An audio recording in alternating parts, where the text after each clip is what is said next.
tell you one thing for certain. The Cardassians are the enemy, not your own colonists.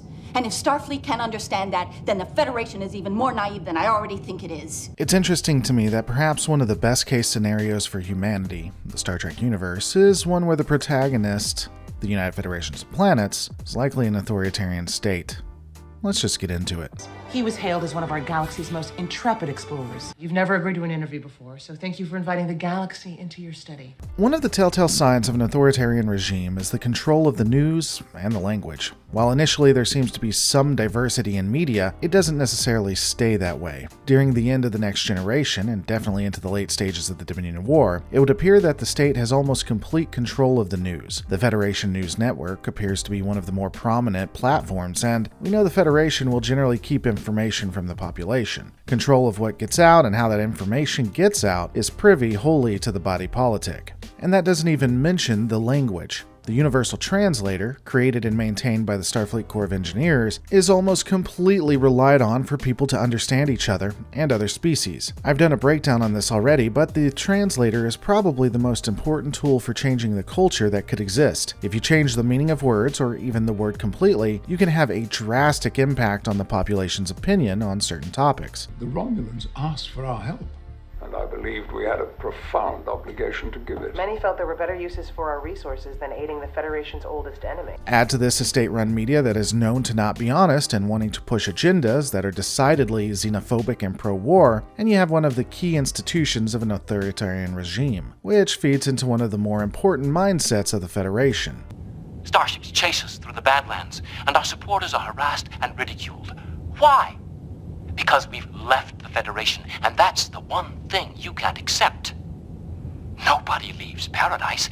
Everyone should want to be in the Federation. A signature element of an authoritarian government is its zealous requirements of the agreement to the status quo. There are multiple examples of this throughout the original series, The Next Generation, Voyager, and every one of the modern era Treks. But perhaps the most obvious is that of the Maquis and how they were treated. The Maquis had different ideas from what the Federation and Starfleet believed. And those on Earth couldn't understand why anyone would disagree with, well, paradise. You don't turn away from it. It's one of the things that the Federation and Starfleet don't understand. Speaking of Starfleet, with a Starfleet officer on every corner, paradise has never seemed so well armed.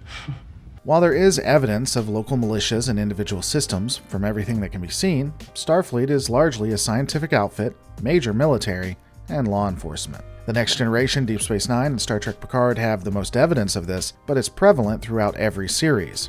Even Voyager. Starfleet will often act as the law enforcement for the entire Federation. There have been multiple times where the USS Enterprise, Cisco, and Starfleet itself have done large-scale police actions against its own population. There's a reason why you separate military and the police. One fights the enemy of the state. The other serves and protects the people. When the military becomes both,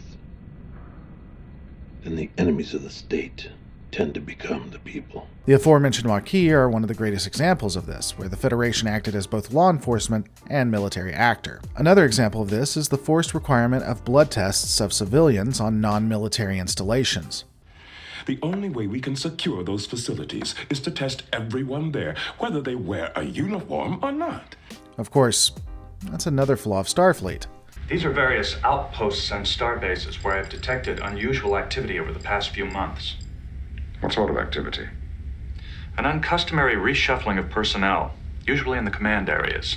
The new officers have had frequent contact with the highest levels of Starfleet command. Why hasn't anyone discovered this before? The orders were given with great subtlety. To use an aphorism, Starfleet's left hand did not know what its right hand was doing. I have stated, over and over again, that Starfleet is a large-scale military that relies on force of personality and a dictatorship-like model. The Admiralty can make decisions with near impunity. This has resulted in horrific instances where we have come to the near destruction of the Federation. There have been at least 3 major attempts by powers to overthrow Starfleet and install their will, which has almost succeeded due to the Federation-imposed hierarchy. This includes the possible takeover by the Brainbugs, Admiral Layton, and the Zhat Vash. It's easier to take over Starfleet than it is to get a vessel in Federation space. Speaking on that, Engage.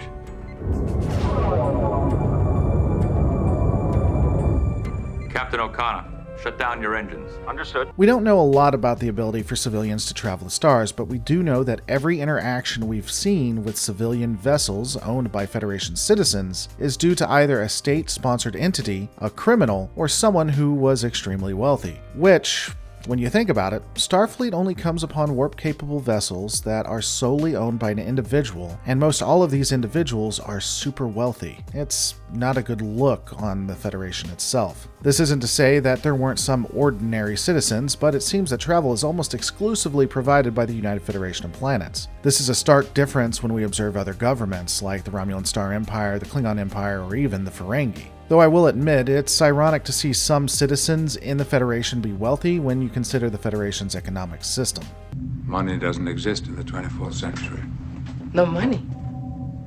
You mean you don't get paid? The acquisition of wealth is no longer the driving force in our lives. We work to better ourselves. By Season 2 of The Next Generation, the United Federation of Planets has its sole means of production run almost exclusively by the state. A cashless society, every item is provided to its populace by the Federation itself. This is largely due to the creation of replicators created and distributed by the Starfleet Corps of Engineers. From travel, utilizing transporter technology, to industrial replicators, the only thing that is required is the use of energy.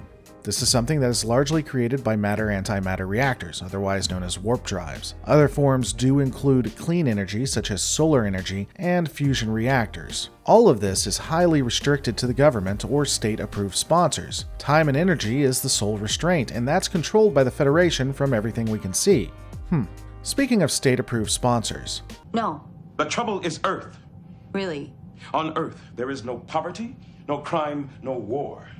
You look out the window of Starfleet headquarters and you see paradise.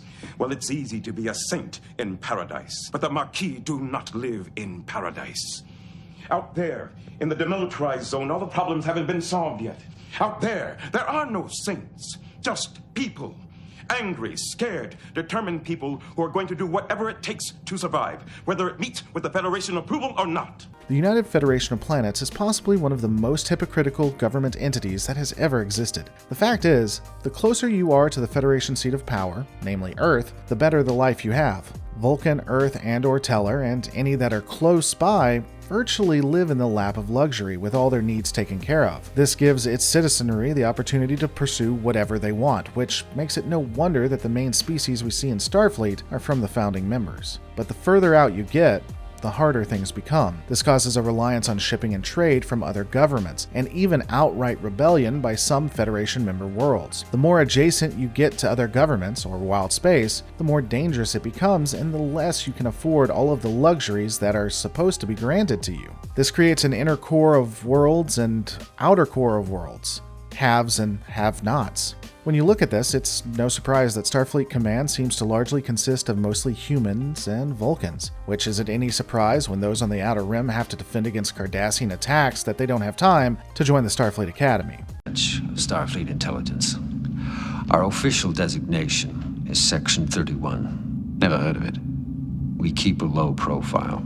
And I'm sure everyone saw this coming. Is it any surprise that you have an authoritarian regime that also has its own form of secret police? Section 31 was an insanely powerful organization that kept its seat of power well past the Next Generation and into Deep Space Nine. It would ultimately lose a lot of that power in Star Trek Picard, but that's a conversation for another time. To sum it up, the Federation would claim to be this elite force that was nothing but goodness and love, but ultimately, they use the same tactics as everyone else to ensure control. In the end, there are ultimately a lot of other examples that I could comb through when I'm looking at the history of the Federation and Starfleet. It seems to be an authoritarian government that is likely socialistic or communistic, and it was ruled by an elite group enforced by Starfleet in Section 31, but the question is that really a bad thing? In the end, those who were in the inner core could pursue anything they wanted to. They could be who they wanted to be, do anything they wanted to do, as long as they agreed with the group ideology, of course. And largely, they didn't have to worry about disease. You lived your best life in the best ways possible. In this gilded cage, maybe it was worth it. But these are my thoughts. What are yours? Let me know in the comments below. Don't forget to rate, subscribe, and I'll see you on the next Lore Reloaded.